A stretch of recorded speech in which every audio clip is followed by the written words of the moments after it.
Matheus, é um prazer estar aqui com você, dividindo esse espaço contigo, para a gente falar sobre um tema que se tornou, na verdade, um algoritmo, né? Tamanha proporção, que é a questão do bebê reborn.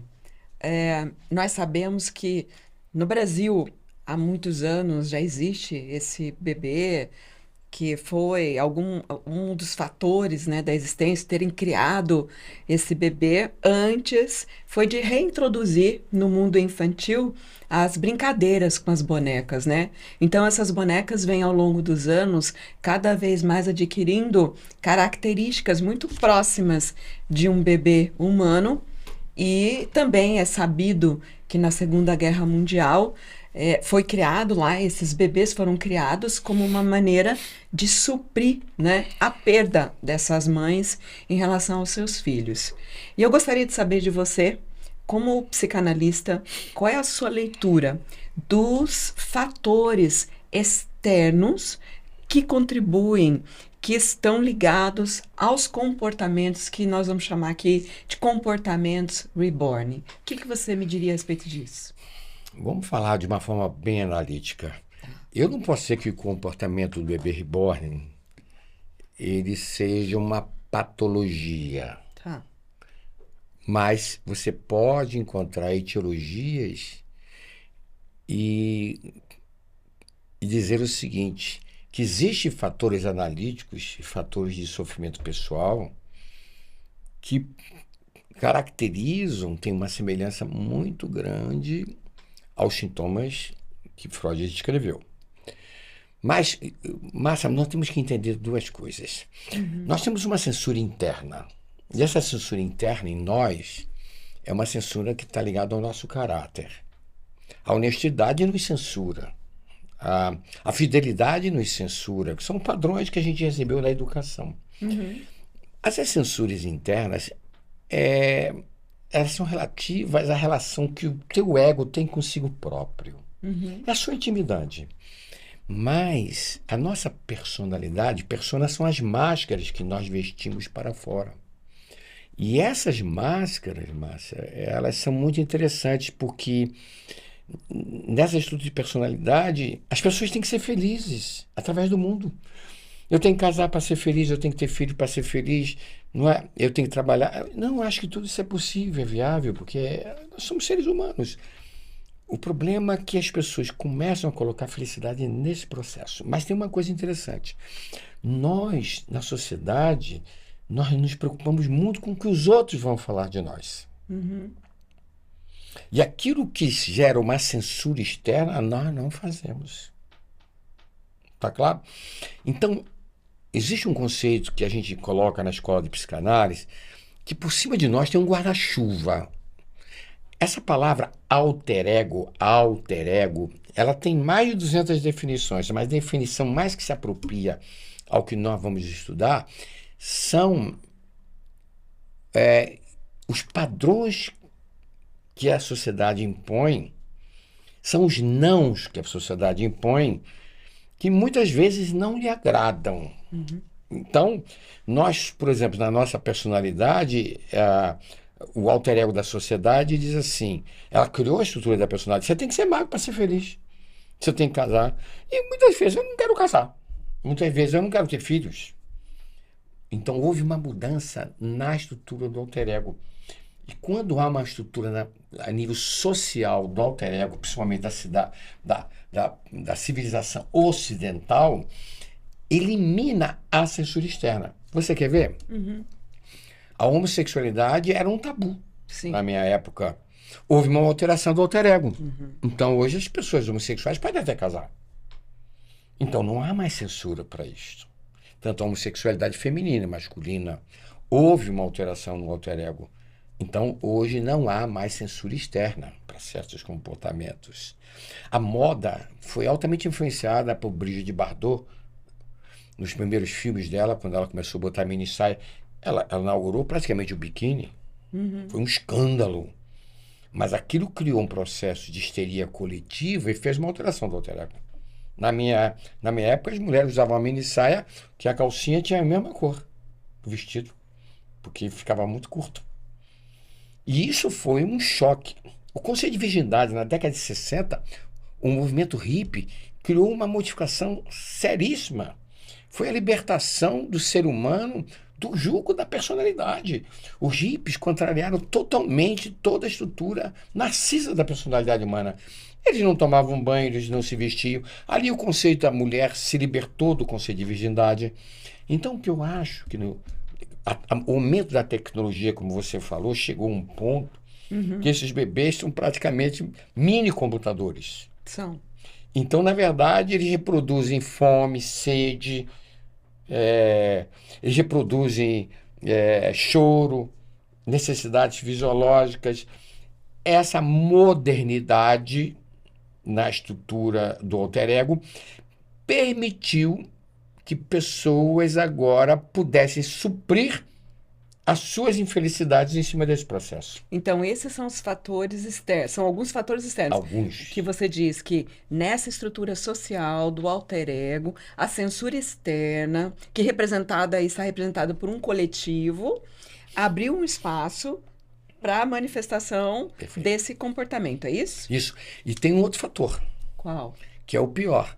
Porque com a modernidade da tecnologia, nós temos uma mídia hoje muito intensa. É verdade. Então, existe um fenômeno chamado histeria coletiva que hoje está nessa mídia. Então você viu, por exemplo, teve uma cantora agora famosa, não quero citar o nome de ninguém, lá no Rio de Janeiro, que fez um show em Copacabana. Na porta do hotel Copacabana tinham 10, 15 mulheres ajoelhadas, chorando, declarando amor à cantora. Ela não podia nem sair na rua. Sim. Então, isso é uma histeria coletiva. Isso se viu em Freud. Freud relata um caso de uma menina numa escola interna de meninas que recebeu uma carta de um fã, de um namoradinho lá, e quando ela leu a carta, ela ficou tão feliz que ela ela começou a ter uma alegria tão intensa, e as meninas que estavam ao lado dela tiveram ataques histéricos. E a histeria, ela contamina muito rápido. Na época dos Beatles, a histeria era tão grande que as pessoas desmaiavam, as mulheres desmaiavam. Eu posso contar uma coisa pessoal minha. Eu, com 17, 18 anos, eu tocava num conjunto, cantava muito bem no Rio de Janeiro. Então, eu tocava na televisão acompanhando artistas. E a primeira vez que a gente foi para a televisão, a gente foi com roupa. Era uma roupa específica que o empresário criou. Quando nós entramos muito cedo, não teve problema. Mas na saída não avisaram, nós fomos rasgados. Nós fomos agredidos. A polícia teve que tirar as mulheres de cima da gente. Porque elas queriam um abraço, queriam um beijo, puxavam o cabelo. Então, depois já recebeu orientação. A gente tem que chegar com uma roupa comum. Os instrumentos têm que chegar transportados por outras pessoas. Você tinha que se vestir e sair com outra roupa. Isso chama-se histeria coletiva. E o que está acontecendo, que nós estamos vendo na mídia, é que hoje ficou bonito agora ter um bebê reborn. E aí a mídia propaga isso. Propaga. Em alta, né? Em larga escala. E se torna um assunto comum. E também motivo de curiosidade. Aí você falou, a cantora, né? Por exemplo, né? Em questão, né? Isso saiu na mídia. Recentemente teve a questão de uma série que retratava a questão da adolescência e que também se tornou algo, né? É por isso que eu falei do algoritmo no início. Se tornou algo que ganhou uma proporção. Agora a bola da vez são os bebês reborns. Daqui a pouco vem alguma outra coisa por aí. Então eu quero fazer um complemento nisso. A histeria é tão grande que elas criam agora associações. Como também você sabe muito bem que na anorexia as meninas se associam na mídia. E elas ensinavam como fazer a lavagem, botar os enemas, que são as lavagens, para que pudessem emagrecer. Isto tem uma característica histérica. Então, quando você vê essa reunião de mulheres, principalmente na Europa, nos Estados Unidos está acontecendo, grande parte ali é enferma. Mas grande parte é moda. Quando você fala enferma de um lado, são as pessoas que têm questões internas que de alguma maneira estão manifestas aí, que você vai falar daqui a pouco. Sim. E do outro lado você tem... a mídia. Tá. Entende? Então, E o que acontece? O que cria esses grupos? A histeria coletiva? Porque histeria, o que é histeria? Vamos falar. Histeria, na verdade, são manifestações de sentimentos, de impulsos, de carências que existe para o nosso sistema periférico. O neurônio, ele saturado, ele começa a descarregar essas energias para o corpo. E quando pega um órgão, produz doenças, que a gente chama de doenças psicossomáticas ou conversivas, mas quando pega o sistema periférico, a gente chora. A gente grita, a gente fica histérico, a gente fica num grau de felicidade. E a histeria tem uma característica, muitas vezes, da pessoa rir sem parar, como também quebrar tudo. Nesse caso, a histeria não é uma histeria de destruição, mas é uma histeria de euforia. Então, esse fenômeno está levando uma propagação. Então, o que acontece? Você sabe muito bem, como psicanalista, que toda identificação consciente gera uma identificação o quê? Inconsciente. Então, o que está acontecendo no processo? Aquelas pessoas que têm lá uma infelicidade interna, que nós vamos já começar a falar, fazem uma identificação inconsciente, isso é por um processo transferencial de projeção, aquele objeto passa a ser um objeto compensatório. Então, aí, eu entendi perfeitamente quais são esses fatores externos, né? Essa histeria coletiva, a permissão desse coletivo, da sociedade, no sentido de dar um espaço para isso e ganhar uma proporção muito grande. E, analiticamente, você deixou muito claro, né? Esse comportamento do coletivo. E aí, individualmente, a pessoa se insere ali. Se insere. Mas, quais são a gente sabe que na psicanálise, etiologia é origem.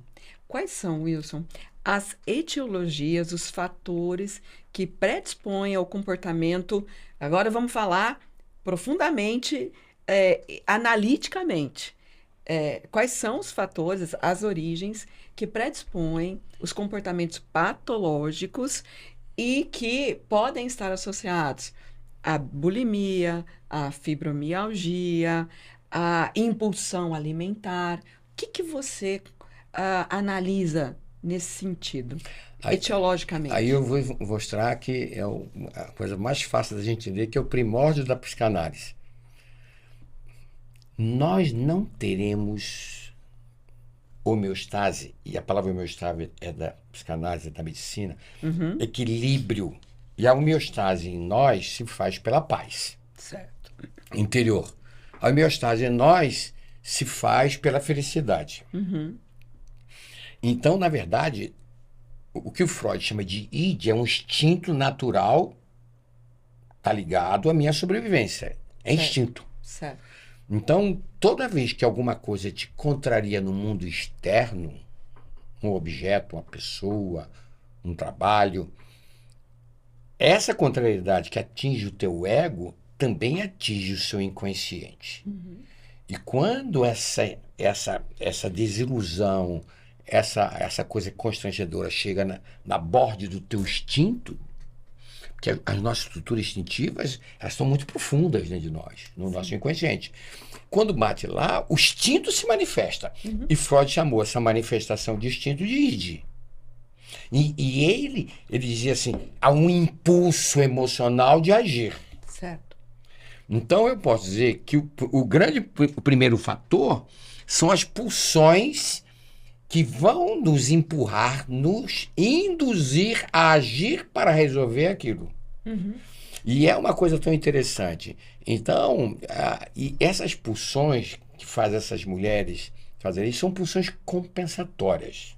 Então, vamos entender o que é uma coisa compensatória. Para a gente entender que não tem nada demais, não tem novidade nenhuma. Se você está infeliz, você come. Certo. A tua natureza instintiva precisa de prazer. E você vai buscar o primeiro prazer que você teve, que é o prazer oral. O primeiro prazer que a gente descobriu foi mamar, peito. As mães acham que elas são objetos de amor dos filhos. Não são. O primeiro objeto é peito. Então, nós temos um prazer oral.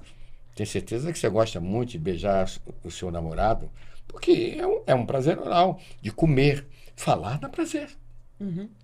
Então, começa a gente entender que esse sistema pulsional que está induzindo as pessoas a agir, elas encontram origens lá na fase pré-genital da criança.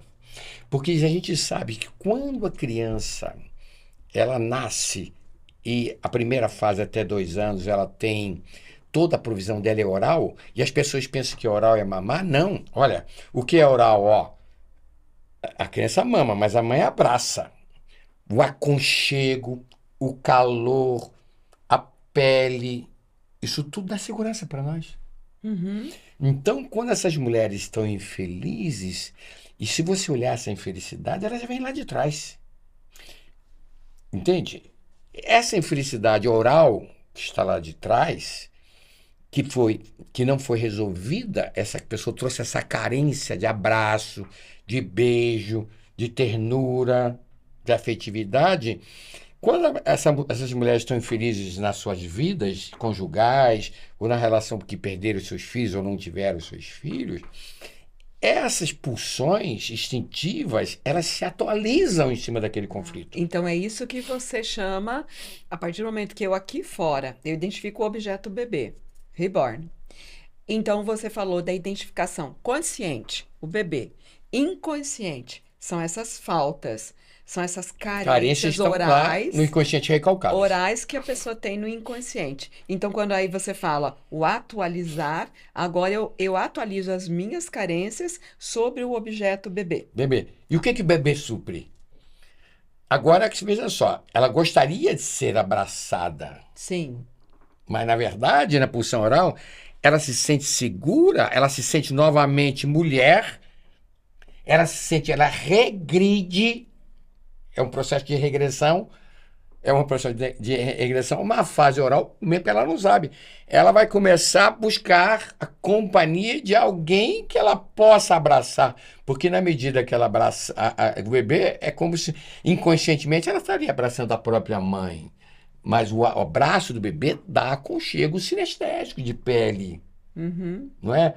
Então, é muito importante dar banho no neném, tocar na pele, dar aconchego. Porque, na verdade, aquele bebê é o filho substituto que ela perdeu. Que ela perdeu mesmo. Ou Por não teve. Um aborto espontâneo, nunca conseguiu ser mãe, um luto, pode estar suprindo ali, sendo suprido ali. Então, ela não quis ter, muitas vezes preferiu deu mais ênfase à sua carreira profissional, não se tornou mãe, mas não elaborou aquele desejo que é instintivo, né? Sim. De ser mãe, e agora ela repara isso com o bebê. Sim, pode ser? Ela não elaborou e recalcou. E não, interessante, aquilo não pode ter tido importância para ela. Porque naquele momento, né? Nós vamos ver depois. Elas optaram pela carreira, abandonaram. Vamos falar de uma forma mais genérica. Tá. O que significa o bebê naquele instante? Novamente, é uma regressão à infância, onde ela tem uma relação agora corporal com um objeto substituto. Mas esse tipo de comportamento é delirante. Então preste atenção, já vou colocar isso. Tá. Delírio é uma perda relativa de coerência. Perfeito. Todos nós temos. Perfeito. Por exemplo, você vê uma roupa bonita. Uhum. Tá? Você está muito bem vestido hoje. Você vê essa roupa bonita. Vamos supor que a roupa custou R$5.000. Naquela medida que você escuta assim uma pulsão instintiva, diz assim, compra que você merece. Porque a gente escuta isso. Weed. Na verdade é o id, é o instinto, né? Porque, na verdade, olha, a censura externa diz, você não pode pagar isso. Uhum. A tua censura interna da tua estrutura de valores diz assim, você vai se endividar e você vai ter problema na sua família. Muito bem, mas na medida que eu vou lá e compro aquilo sem poder, eu não vou dizer que é um comportamento anormal, mas ele é delirante. E o que é o delírio? O delírio é uma perda eventual de coerência. A Marcela me perguntou, não é esquizofrenia, porque não vamos confundir delírio com conceitos mais patológicos como a esquizofrenia. Porque o que acontece na esquizofrenia? Ele tem perda de representação meta. Ele tem perda total de coerência. Certo. Ele não tem mais uma relação ligada com o aprendizado que ele teve, que são as alucinações. Ah, entendi. Então, nessa relação oral de ter um bebê, ela não está alucinando. As pessoas estão em vista, não, a pessoa está alucinada, ela está louca. Não, ela está delirando. E esse delírio é normal em todos os seres humanos. Quando você pega uma pessoa narcisa, essa semana eu peguei uma pessoa narcisa espiritual. E ela tem tantos problemas emocionais que ela se meteu numa religião.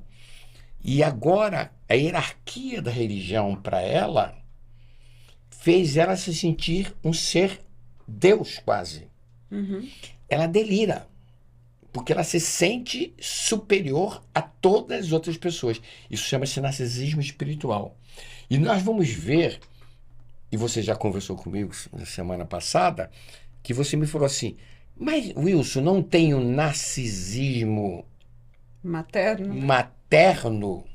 Tem, porque Freud diz que toda mãe que perde seu filho porque ele se abandona, toda mãe que é muito dedicada e muito fixada no seu filho, deseja que ele volte ao útero. Sim. E ao útero que ele esteja sempre sob o domínio dela. E isso é um comportamento delirante. Então, você pega uma pessoa... se vestir bem não é um processo narcísico. Se arrumar não é um processo...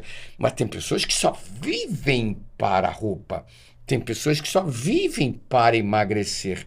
Naquele ínterim, naquele processo, isso é Você delirante. tem um delírio. E, Wilson, dois aspectos. O coletivo entende aquilo como antipadrão, né? O adulto brincar de boneca. E aí, de uma forma leiga, associa isso à loucura e você deixou muito claro que Não é loucura. são duas coisas diferentes.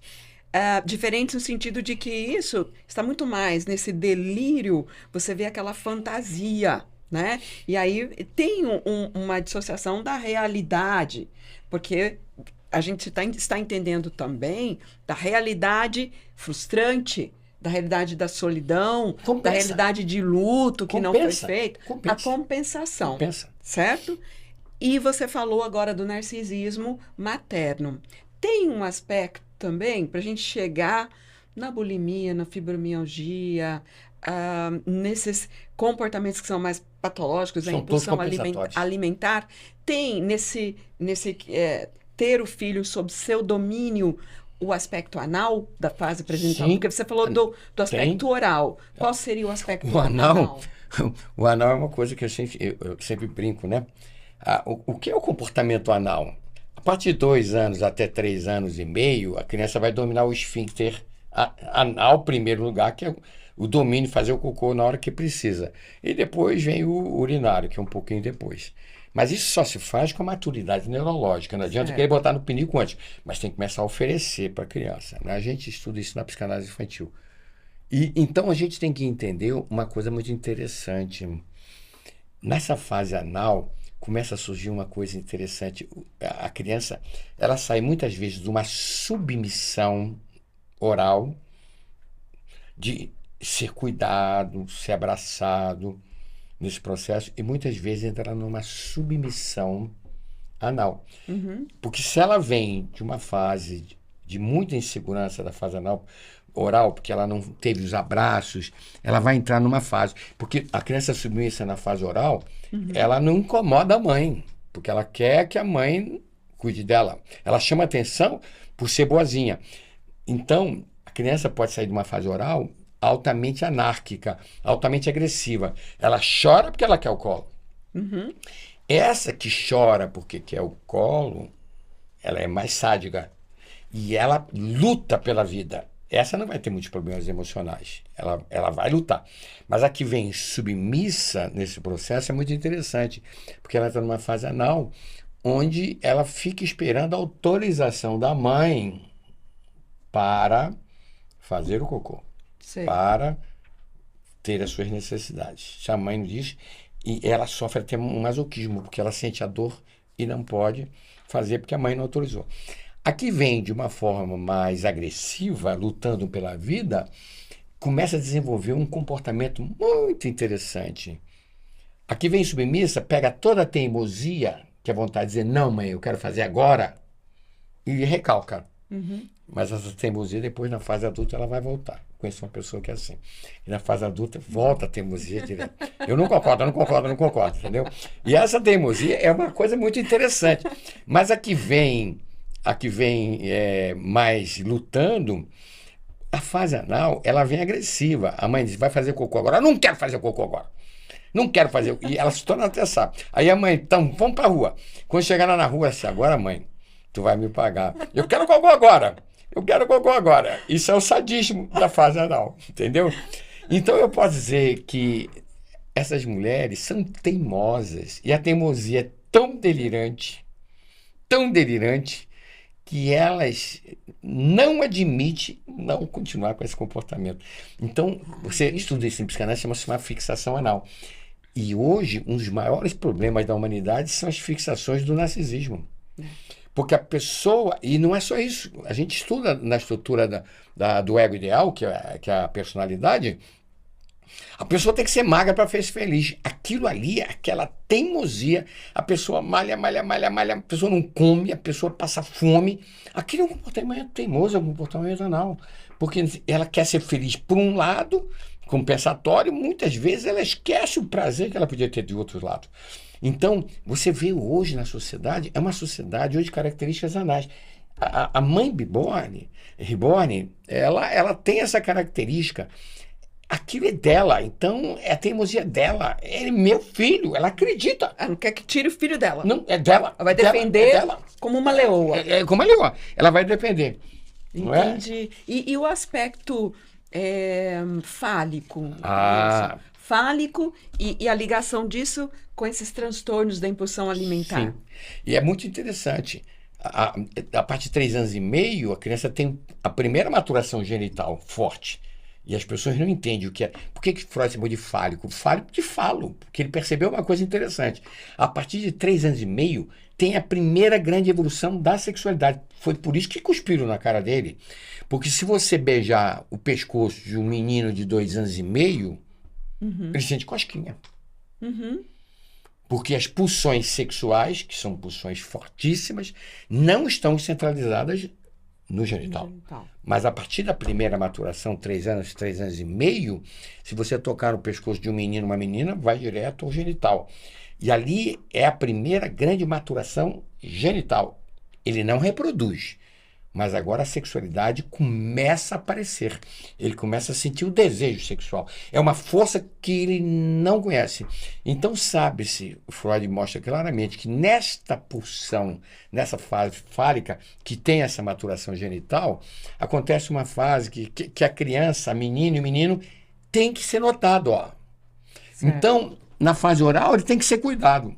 Na fase anal, é uma fase de revolta, muitas vezes. Mas de teimosia. Na fase anal do palavrão, né? Que a pessoa, porque aquilo tudo é uma forma de colocar a sua própria revolta. Mas na fase fálica nós precisamos de um outro sentimento, ó. Sermos aplaudidos. Então, o que acontece hoje com essas mulheres é que o reforço da mídia começa a projetar a história dela e ela se sente a rainha da cocada preta. Entendi. Eu agora estou sendo notada. Todas as pessoas estão notando que eu existo. Olha como é que eu sou diferente do processo. Então, tem um ganho aqui regressivo. Regressivo é uma fase onde provavelmente essa menina, que hoje se tornou mulher, tinha sentimento de inferioridade, tinha sentimento de abandono, que muitas vezes fazia o desenho, mas não mostrava para o pai e para a mamãe. Porque eu quero dizer, o que você está perguntando, é que Freud diz que tudo aquilo que ficou fixado atrás se atualiza no presente. Então a gente podia resumir que todo esse processo que está por trás desse comportamento, ela não sabe. Mas, na verdade, ela está buscando ser criança, brincar como criança novamente, porque foi uma fase onde, pelo menos, quando ela brincava como criança, ela era feliz. E um outro dia você me falou sobre prazer funcional, lembra? Isso, lembro. E eu quero mostrar que isso aqui tem uma característica de prazer funcional. Ah, legal. Olha só, vamos explicar o que é o prazer funcional. Uhum. Todos nós passamos por isso. Se papai e mamãe estão brigando, a criança ela começa a se sentir insegura naquele processo. Uhum. Ela gosta dos dois. Então aquilo começa a criar uma angústia na criança e ela tem que buscar um objeto compensatório. Então eles estão brigando, a criança pega a boneca ou pega o carrinho e fica brincando. Nhon, nhon, nhon. Uhum. Na medida que ele tem um prazer como função compensatória, é como se aquela briga do papai e da mamãe não incomodasse tanto. E ele vai para o quarto. Muitas vezes ele fecha a porta, mas ele, como precisa de compensação de felicidade, ele é prazer funcional. Então você pode dizer que também aqui essas pessoas são tão infelizes, que provavelmente na infância tiveram pais tão complicados e uma Uhum. infância tão até no eu posso dizer assim, no período de latência, que o prazer funcional ele é muito mais visível a partir de 5 anos de idade até 10 anos de idade, que é o período de socialização da criança, né? Então eu posso dizer que também tem uma componente que me veio agora na mente, que é o do período de latência, de 5 a 10 anos, onde a criança, quando via infelicidade na família, buscava o prazer como uma forma de compensação de fuga. Entendi. Então, nessa realidade da vida do adulto de hoje, ele tem os seus estados de infelicidade, de inseguranças, por N razões. Ah, no caso aí, a mulher adulta. Uhum. Então, ela, quando vai para esse lúdico, né? Se engaja novamente no lúdico do brincar, né? Com o bebê, ela acalma as suas angústias Sim, internas. é, Ela não está elaborando. Ela não, não está é uma fuga. desenvolvendo uma defesa É uma elaborativa. fuga. Mas aí, Wilson, nós estamos falando de pessoas que estão regredindo por esses aspectos, origens, ou pessoas que vêm numa fixação. Eu acho que a gente só regride para fases egocintônicas. Prazerosas. Então veja só, mamar dava prazer, ser cuidado dava prazer, brincar de boneca dava prazer. Dava.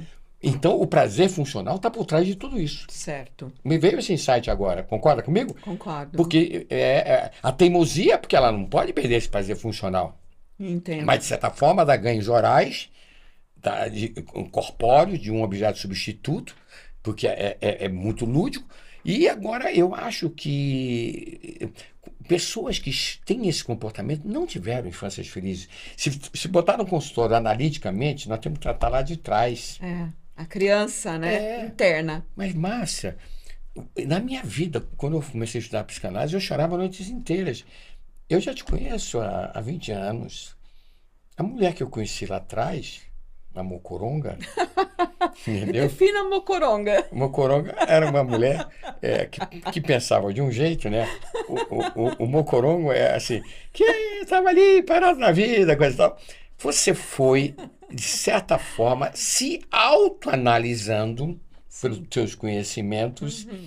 e você foi transformando sua estrutura de valores, o seu caráter e a sua personalidade. Sem dúvida. Então eu me sinto aí muito responsável Muito obrigada. pela sua transformação, porque eu posso dizer que você também sempre, porque ninguém dá sem também receber um pouco. É verdade. Então, também, por exemplo, todos vocês me contribuem muito para o meu crescimento. Tá? Eu também te agradeço, porque você contribuiu muito para o meu crescimento, como a Marcela contribui, como a Márcia Bose contribui. Porque nós somos uma grande família, então nós temos que entender que esse amor nos une, É verdade. não É é? verdade. E o que acontece nessas mulheres é que elas não têm esse recurso. Hum. Se você perceber por trás, o período de socialização, o período de latência não existiu para essas crianças. Eram crianças tímidas às vezes, ou crianças muito narcisas, que os pais também geraram um narcisismo de tudo tinha que ser perfeito e não tem resistência à frustração. Uhum. Se você pegar as etiologias, as origens disso, você vai encontrar origens pré-genitais e até 10 anos de idade de muitos problemas que estão sendo atualizados. E tem muitos vazios existenciais Sim. hoje no adulto. Sim. Agora, Wilson, qual é a ligação disso com a gente fala, ao contrário de compulsão, porque compulsão é algo desagradável, é ego distônico. Irresistível, A desagradável. gente fala da impulsão alimentar, que é prazeroso você incorporar através do alimento. Aí a gente fala da bulimia, a gente fala da fibromialgia, que é uma doença grave, né, dos tempos modernos, eu diria. Quer que eu faça uma análise disso aqui? Por favor. Então, eu vou começar com a fibromialgia, uma doença que Freud não conheceu. Verdade. A fibromialgia ela tem uma característica conversiva forte, porque a pessoa sente muita angústia. Ela tem uma angústia, sente dores fortíssimas no corpo. Ela tem uma componente histérica, porque a pessoa fica totalmente desequilibrada em nível emocional. E tem uma componente psíquica de alta depressão. Então, o que acontece, a gente sabe hoje, está estudando, que a fibromialgia é uma doença de autopunição masoquista. Então, veja só, mulheres que fizeram abortos e que não se perdoaram, guardaram aquela culpa patológica no inconsciente. O que acontece? Chega um determinado ponto da vida dela, porque ela faz esse aborto aos 18, aos 20 anos, quando ela começa a ter infelicidade, quando ela percebe que a vida não vai fazer ela feliz, que o marido não vai fazer ela feliz, que o dinheiro não vai fazer ela feliz, aquele grau de infelicidade dela aumenta de tal maneira, e esses recalques, que são os gatilhos atuais, começam a ver, na verdade, abrir um sentimento de menos-valia, de inferioridade, e essas coisas são todas projetadas para o campo atual.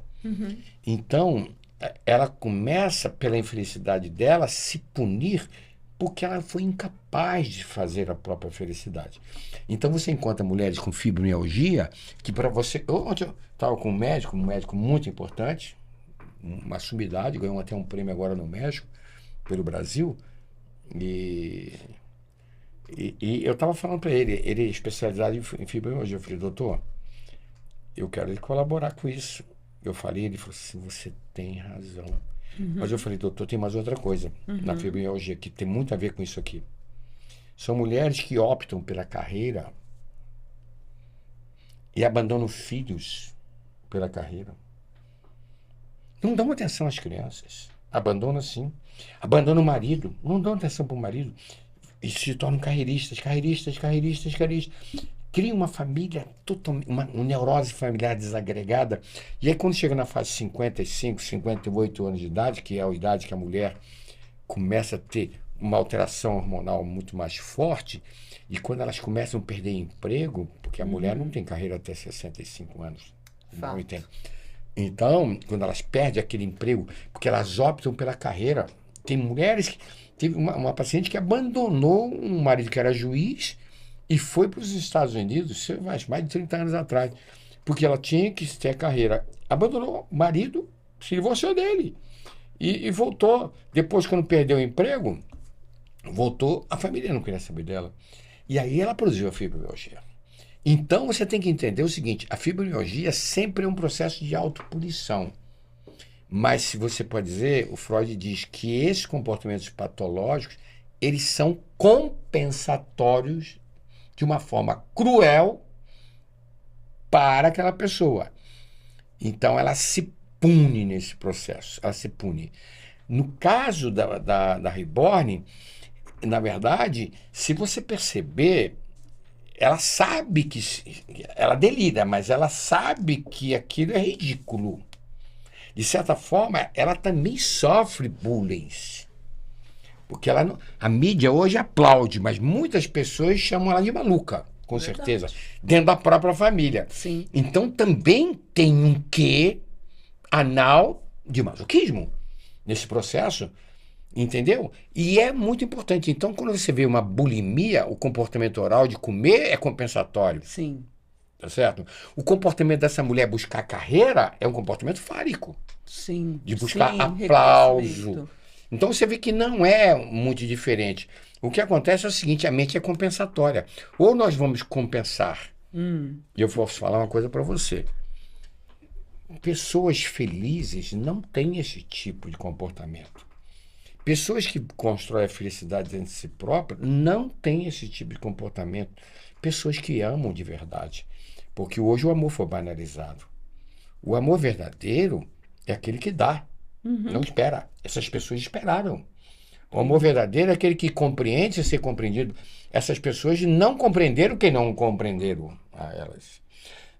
O amor verdadeiro se doa e não espera nada. O amor verdadeiro é coisa tão linda que você quer a felicidade do seu inimigo, daquele que te abandonou. Eu quero a felicidade de todas as pessoas que me fizeram mal, todas. Estão todas no meu coração. Eu amo muito todas elas. Porque o amor verdadeiro, ele não julga. Então o amor verdadeiro respeita. Sabe como é que o amor verdadeiro ensina? Não pelo que fala, mas pelos seus exemplos de amor. Então eu posso dizer que existe uma exclusão de uma parte da sociedade que é feliz por si mesmo, não tem essas doenças, mas quem quer buscar a felicidade para fora vai amadurecer pelo próprio sofrimento. Então, nessa relação afetiva, né, por trás de tudo isso que você está falando, né, de um processo de questões bulímicas, fibromialgia, essa relação afetiva com o bebê reborn tem todo um simbolismo. Esse amor que é dirigido a um boneco, a uma boneca que não te dá retorno. Que ela não reage aos estímulos que recebe, né? Não é humano? Não tem o retorno. Você não tem o retorno. Então é sobre você, sempre sobre você. E esse simbolismo, esse amor, é um amor sintoma. É um amor delirante. Que é sintomático. É um amor delirante. Aí eu vou te fazer uma pergunta, você como psicanalista. Você já deve ter pacientes altamente narcisos. Sim. E o narciso, você acha que ele quer dar ou quer receber? Só receber. Muito bem. Você acha que ele vai se curar? Enquanto Jamais. ele ficar nessa Vamos lá. É polaridade, delirante? não, delirante. É anal? É anal. É fálico também. É oral também. Porque ele quer isso. Então ele é um burro. Ele é um idiota. Ele é desprovido de inteligência. Desprovido de inteligência. Aí o que a vida vai fazer? Porque a vida é uma escola. Vai bater na cara para começar a valorizar aquilo que tinha e que perdeu. Não tem uma inteligência emocional. Não ali. tem uma inteligência emocional. É como o Daniel Gomes. Não tem uma resiliência às frustrações. Sim. E vai buscar um objeto substituto. É o que ela faz. Wilson, posso aproveitar e aprofundar numa coisa? Você vai se lembrar. No filme Janela da Alma, do Freud, que nós estudamos analiticamente, né, do complexo de Édipo, você está lembrado que a paciente do Freud, ela andava com uma boneca e ela desenvolveu uma gravidez psicológica, tendo as reações corporais. Você falou da histeria, da conversão, tendo as reações biológicas como se ela estivesse grávida. Mas ela era uma mulher virgem, que era apaixonada pelo pai. Eu posso dizer que aquela boneca que ela andava, com a qual ela andava era Reborn, a Reborn do século XIX. Essa boneca era um objeto transicional? Objeto transicional. Um objeto de segurança? Sim. Agora vamos falar assim. Eu não vou discutir tipo de mulheres. Uma mulher que nunca teve filhos pode ter isso. Não é? Uma mulher que não conseguiu pode ter essa queda de buscar o bebê. Uma mulher que tinha e abandonou pode ter. São várias etiologias de mulheres completamente diferentes. Mas o denominador comum delas todas é a infelicidade. Agora você falou aquilo que eu queria fechar aqui. Tá. Você sabe o que é objeto transicional. Freud era um gênio. Ele diz assim, objeto de transição. Mas você veja só que naquela época ele já percebia o que eram esses objetos de transição. E quais foram os objetos de transição? Transicional, é porque esses objetos dão segurança.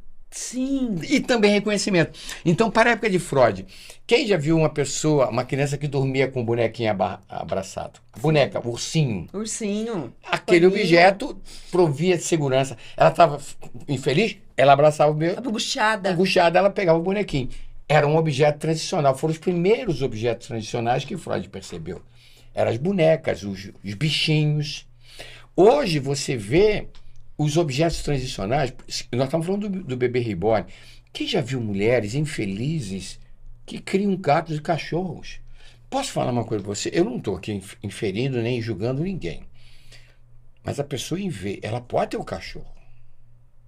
Na escola nós temos 5. Tem tanto Até cachorro. deve, não tem problema. Na escola a gente já pegou 5 na rua. Então, o problema não é o cachorro. Mas quando uma mulher ou um homem cria um bicho e dedica todo o amor, eu não sou contra. Pelo menos está vazando toda a afetividade. É Eros, é construtivo. Eros, é positivo. Mas você vê que aquele bicho é um objeto de transição. Porque aquele objeto dá reconhecimento para ele. Substituto. Substituto. É um objeto compensatório substituto. E se você perceber, também é regressivo. Porque a criança gosta de bicho. Então, são pessoas que, em vez de se dedicar a uma criança pobre e dar o seu tempo de uma forma amorosa, gastam o seu tempo compensatório com animais. Isso você vê que está uma avalanche na sociedade. Sim. Casais que não têm filhos, mas têm bichos. Eu não estou criticando, mas isso é nível de consciência. Então, pessoas que têm esse comportamento do reborn são pessoas ainda com nível de consciência muito aquém dos processos virtuosos. São mais egóicos, são mais egocêntricos, são mais instintivos. Então, você começa a ver o que é objeto tradicional hoje, que Freud não percebeu. O piercing, Sim. o brinco. Sim. Isso, a pessoa bota a tatuagem, é um objeto tradicional, a pessoa se tatua porque quando ela bota a outra pele, então ela se sente agora eu tô por dentro porque eu sou tatuado. Aquilo dá segurança e reconhecimento para ele. O piercing, agora pinta o cabelo um pedaço de roxo, um pedaço de amarelo e um pedaço de verde. Outro dia eu vi uma menina, coitada. Aí você caracteriza o que está por trás daquilo. Uma tremenda de uma infelicidade. Porque nós só vamos usar os objetos de transição quando nós estamos infelizes. Mas é compensatório. Sim. Ele é compensatório. Ele é delirante. Ele é delirante. Na sua cronicidade. Na sua cronicidade, ele passa a ser delirante. Porque a pessoa não está alucinando. Ela está perdendo um pouquinho de coerência. Mas a vida vai fazer ela tirar aquilo. Mas preenche, né? Preenche. Um vazio interno. E vai ficar lá. E o aspecto delirante está aí. Você vê no consultório, você vê quantos alunos que a gente teve nesses 20 anos. Eu vejo homens que abandonam mulheres magníficas, porque eu mereço uma mulher melhor e vai por um desejo e joga fora uma família. E hoje as mulheres, porque eu posso dizer que na estrutura do alter ego, a mudança foi muito grande na mulher. A mulher está competindo de igual para igual. Então tem mulheres abandonando homens que amam, que fazem tudo por aquela mulher, porque eu quero viver. E regride a adolescência. Eu quero ter experiências que eu não tive na minha adolescência. Você tem todo direito, vai lá e tenha. E quando vai ter essas experiências, e todas essas experiências têm ganhos por um lado, mas tem perdas por outro lado. Isso a psicanálise moderna mostra, que tudo que você gera um ganho de uma forma emocional, gera perda. Essas mulheres com esses bebês reborn, elas têm ganhos, mas eu posso dizer uma coisa que eu quero falar aqui. Isso aqui é provisório. É provisório. E sabe o que vai acontecer quando esse bebezinho reborn não mais suprir os vazios existenciais? Aí pode vir uma doença muito maior. A depressão já está... Depressão... Enquanto você tem, né, o objeto substituto, ele você não compensa tem um a pouco. depressão Vai para instalada. depressões profundas. Aí vai. E aqui, eu posso dizer o seguinte, pode até para um processo até psicótico. Concordo. Porque aí começa a alucinar. Sim. Se não sair dali... Você não sai. E como muitas mães na Segunda Guerra Mundial, que fecharam seus quartos e botaram bonecos, chegaram a um ponto da loucura, entraram na esquizofrenia. Então, eu temo por essa sociedade que está aqui. Mas já que você falou de objetos de transição, e que são tradicionais, isso nós estamos vendo hoje, que o narcisismo, ele estabelece objetos transicionais. O corpo... O narcisismo hoje intelectual está aí estourando. O cara tem que ser diretor para ser feliz. É compensatório, ele tem que ter aquele objeto, trabalho, eu tenho que ter PhD, eu tenho que ser isso. A gente vê nas religiões, o cara tem que ser pastor, tem que ser isso, diretor de casa espírita.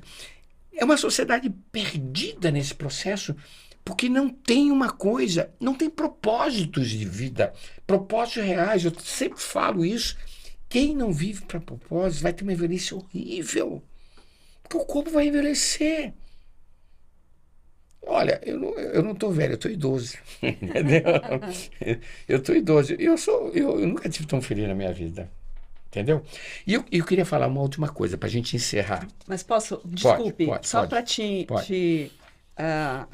assim, aprofundar num seguinte aspecto, porque eu estou percebendo, Wilson, que você está caracterizando, falando desses comportamentos, os fatores que estão por trás desses comportamentos na relação da mulher adulta com o reborn, você está caracterizando as neuroses. Sim.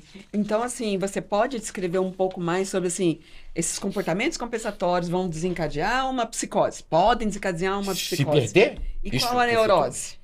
Aí eu vou começar a mostrar. Por favor. Tá.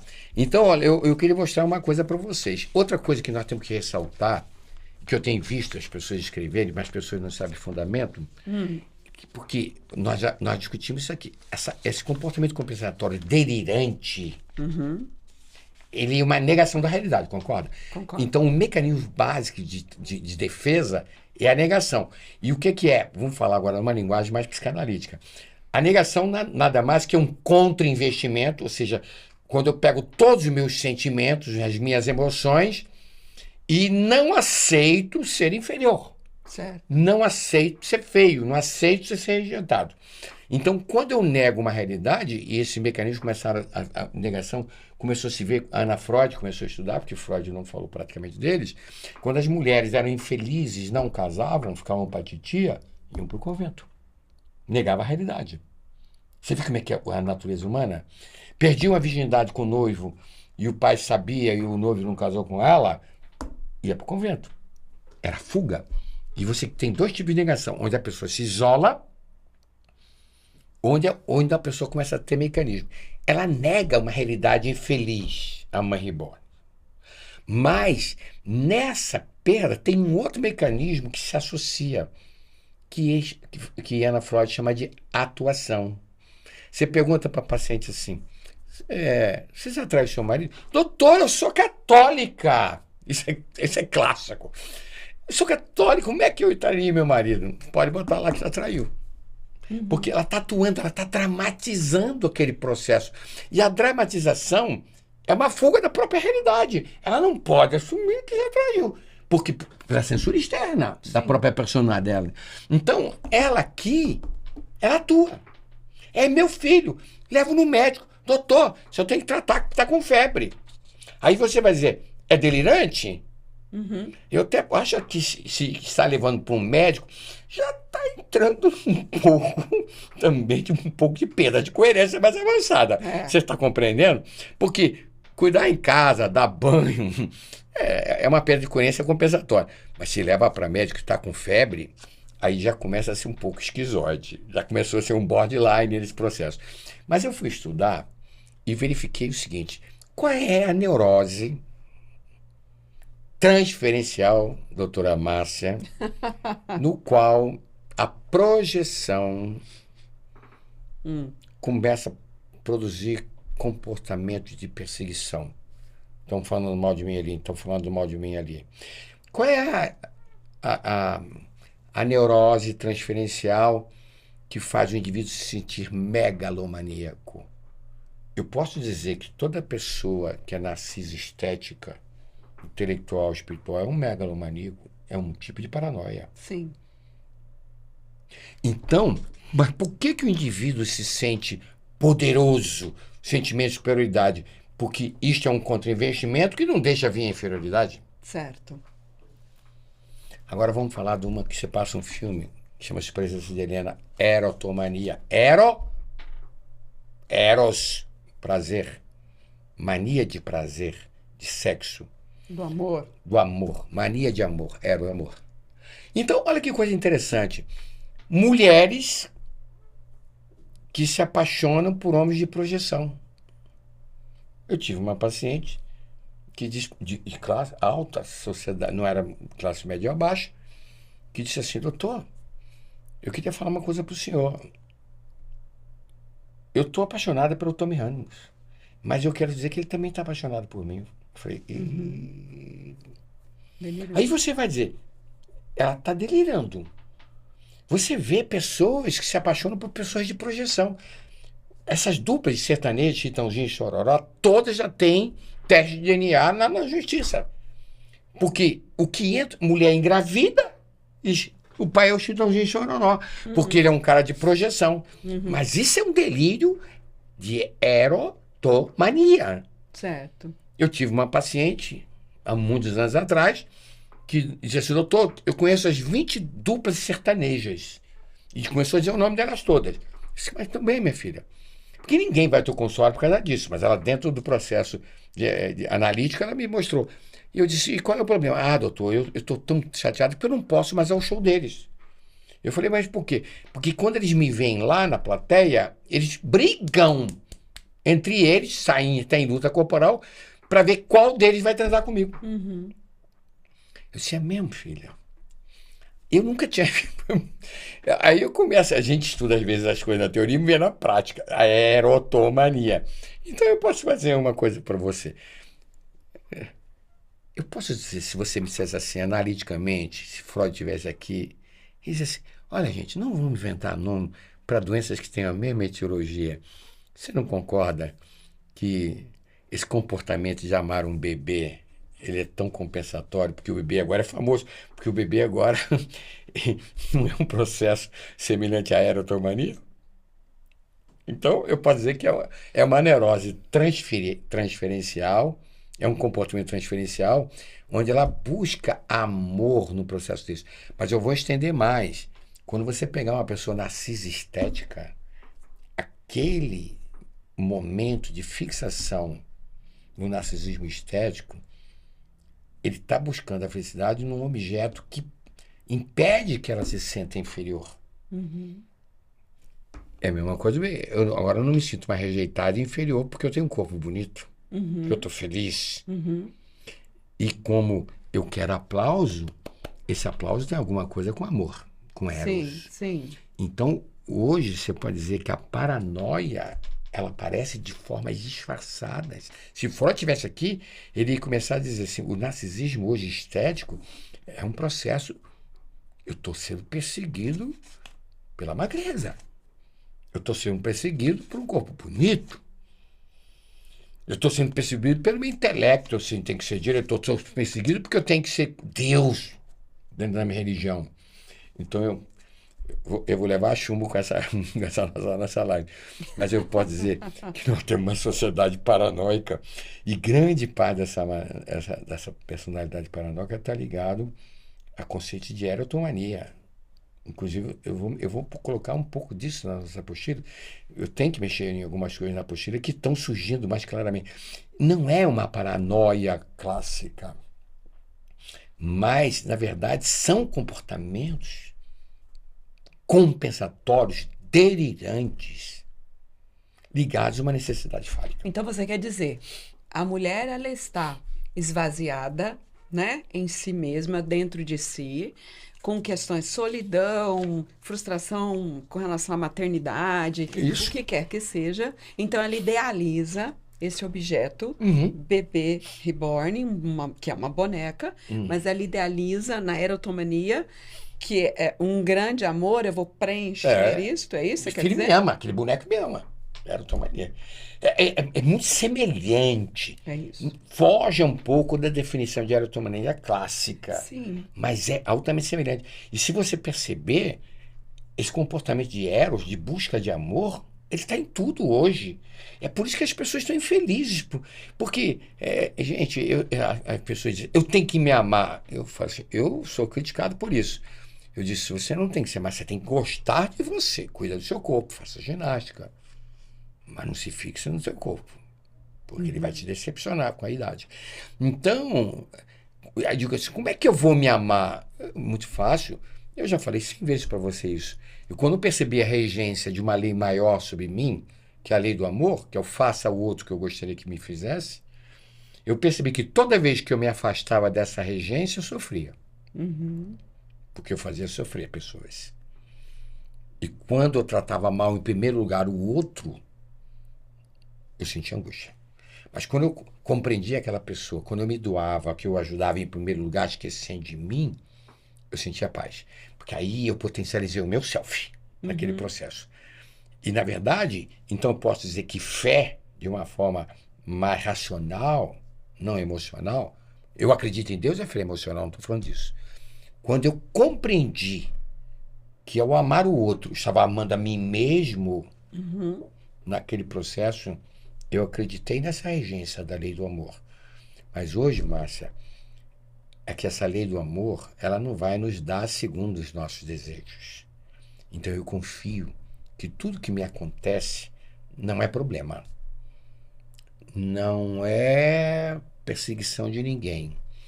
Eu não tenho problemas, eu tenho desafios à manifestação do meu amor.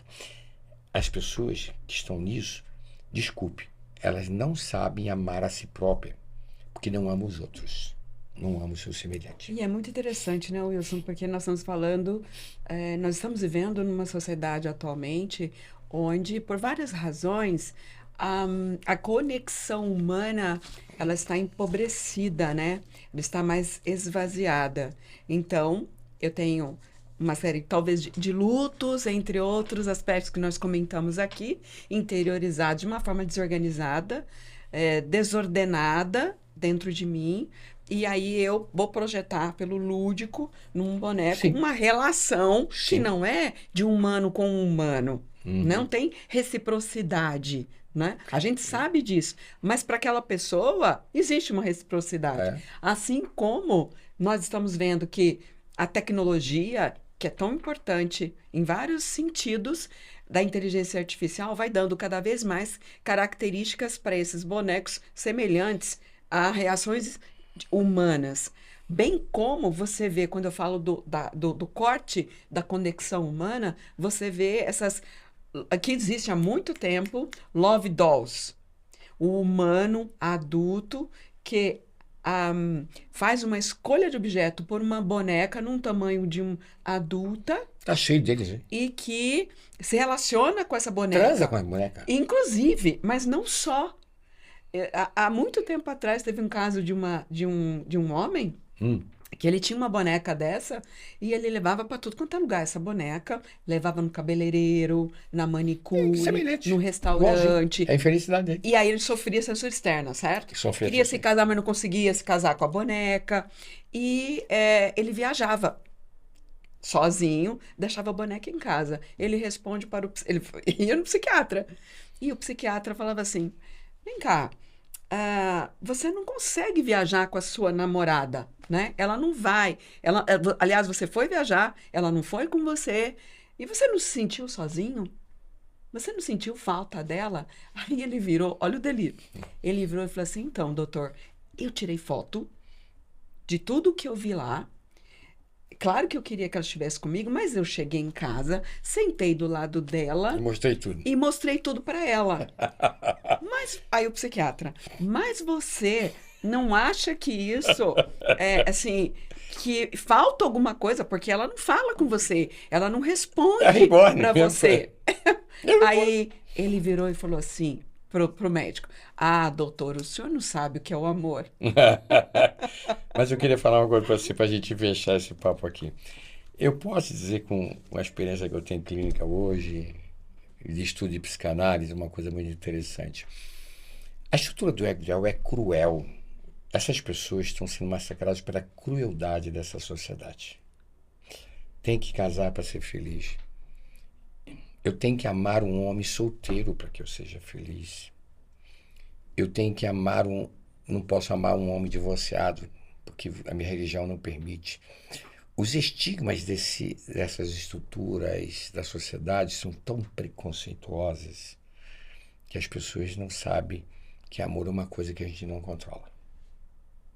Então, na verdade, o preconceito é tão grande porque se a pessoa perde um filho e cria um cachorro, não sou contra, mas se a pessoa perde um filho e vai cuidar de uma criança, aí ela busca o caminho daquilo que é real. É uma sublimação, Wilson?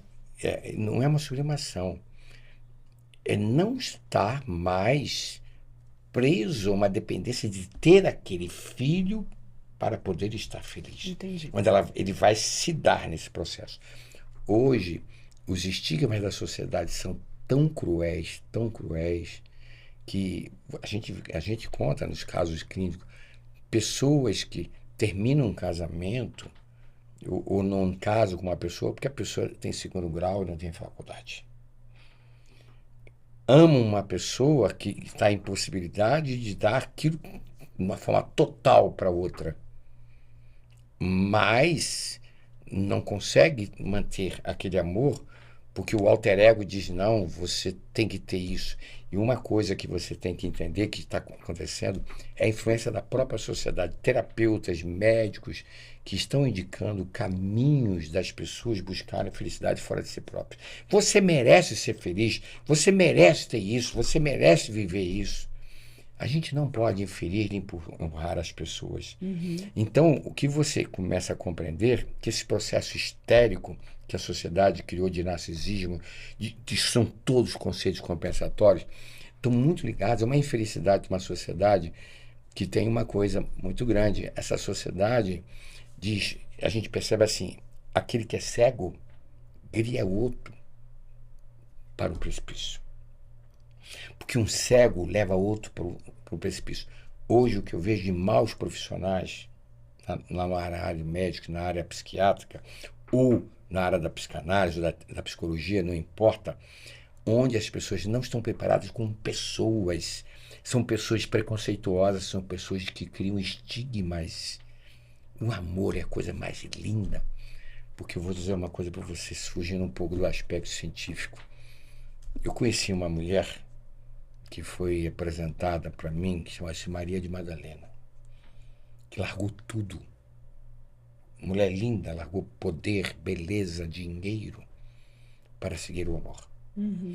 Então, essas coisas não têm estigmas de casamento, porque o amor não tem definição de casamento. Por isso que eu não sou contra a homossexualidade. Eu sou dizer assim, as pessoas amam do jeito que podem amar. Sem preconceitos de cor, de credo ou de estado civil. Mas as pessoas não se permitem, porque essa estrutura do alter ego, essa estrutura do ego ideal, diz, mas como você está vivendo essa situação homossexual? Ou como você está se relacionando assim, assado? Isso tudo está por trás de tudo isso aqui. Porque as pessoas muitas vezes jogam fora grandes oportunidades na sua própria vida. Perdem grandes oportunidades. Estigmas de trabalho.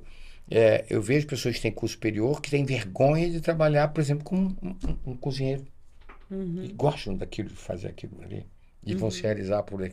Porque o estigma da sociedade, ele estabelece que você tem que ser... Lembra do quadrado de giz? Você tem que fazer assim, assim, assim, assim. Ele te bota naquele quadrado de giz. Se você sair fora, a censura externa vem. Tudo isso foi produzido por falta de censura externa, porque aí as pessoas podem fazer... Porque hoje pode-se fazer o que você quiser da vida.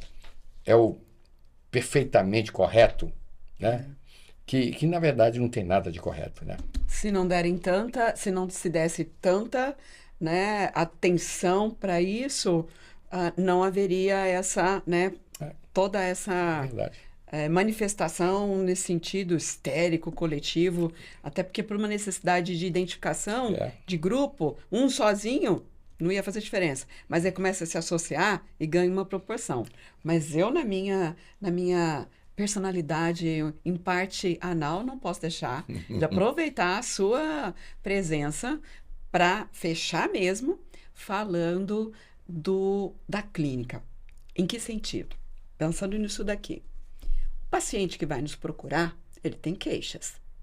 Ele tem uma consciência de angústias que ele tem, um estado de sofrimento, ou ele tem uma depressão, ele tem conflitos. A gente sabe que o paciente esquizofrênico mesmo, ele apresenta uma grande limitação que não permite um campo transferencial analítico que dê condição de haver uma troca. E para elaborar, né? Você imagina, pergunto-lhe, uma pessoa chegando a clínica, até hoje não recebi, tá? Uma mãe reborn procurando terapia, Wilson? Vamos pensar? Posso? Quer a minha resposta? Quero, claro. Existe uma coisa muito interessante. Você imagine uma pessoa pendurada numa escada a 30 metros de altura. Certo. Se eu tirar essa escada, o que vai acontecer com essa pessoa? Vai se patifar no chão. Então, minha querida, esses objetos transicionais não podem ser retirados. Então, essas pessoas são dignas do nosso amor, da nossa compaixão. Primeiro que elas não vão nos procurar, porque isso é compensatório, está dando elas felizes. Também acho. Agora, quando esse objeto não satisfizer... Aí vai começar a chegar, ela essa vai demanda. chegar. Mas, na verdade, nós não temos direito a tirar essas bengalas. Eu não posso tirar essas bengalas. Concordo. Então, nós não podemos mexer nisto. Eu não posso pegar uma pessoa que é narcisa esteticamente e fazer uma técnica ativa para ela. Eu não quero mais que você se arrume assim. Ela vai cair numa depressão profunda. Ela mesmo vai ter que elaborar progressivamente, que a gente chama de elaborar ao longo do tempo, perlaborar, que aquele narcisismo só está prejudicando a ela, porque ela está terceirizando a própria felicidade. Então, a nossa responsabilidade como terapeuta não é dizer o que o paciente tem que fazer, é fazer ele interiorizar. Qual é a consequência para você disso? E qual é a consequência para o outro daquilo que você fez? E seria a chance de você, justamente através dessa dor do paciente, que tem um baita simbolismo, você acessar, né? Prepará-lo, fortalecê-lo, Para enfrentar isso. acessar para enfrentar esses vazios. Sim, Né? resolvê-los. E naturalmente ele vai desinvestindo desse objeto. É, verdade. Não é? Mas perfeitamente isso. Então, eu duvido que tenha alguém agora que está procurando um consultório, porque eu tenho um bebê Ainda reborn. não, mas vai chegar. Vai depois que o bebê não suprir mais. Concordo. E tem uma coisa tão interessante, posso falar para você, que a gente percebe. A gente vê na escola de psicanálise meninas que entram, principalmente meninas, que dizem assim: por que você veio estudar psicanálise? Ah, porque eu perdi o emprego. Ah, porque o meu casamento terminou. No meio do curso lá, arranjou um namorado, sai da escola. Arranjou um emprego, sai da escola. O que vai acontecer? Se uma mulher dessa que tem um bebê reborn, arranjar um homem que a ame, larga o bebê. Larga o bebê reborn na hora. Porque isso tudo é compensatório, entendeu? Mas isso é o processo da projetar vida. todo homem. Vai projetar todo homem agora. Não vai ser bom, mas pelo menos. Pelo menos troca de bebê. Boa. Eu acho que a gente pode encerrar, né, gente? Claro, estou satisfeita. Estou satisfeito. E muito agradecida. Eu me senti muito honrado estar aqui Eu com também, vocês. muito Eu acho que foi obrigada. muito produtivo. Foi ótimo, foi ótimo. Muito obrigada. Tá Então, ok. até a próxima. Foi um prazer, Wilson. Mais uma vez, uma honra. E voltamos em breve com novos assuntos.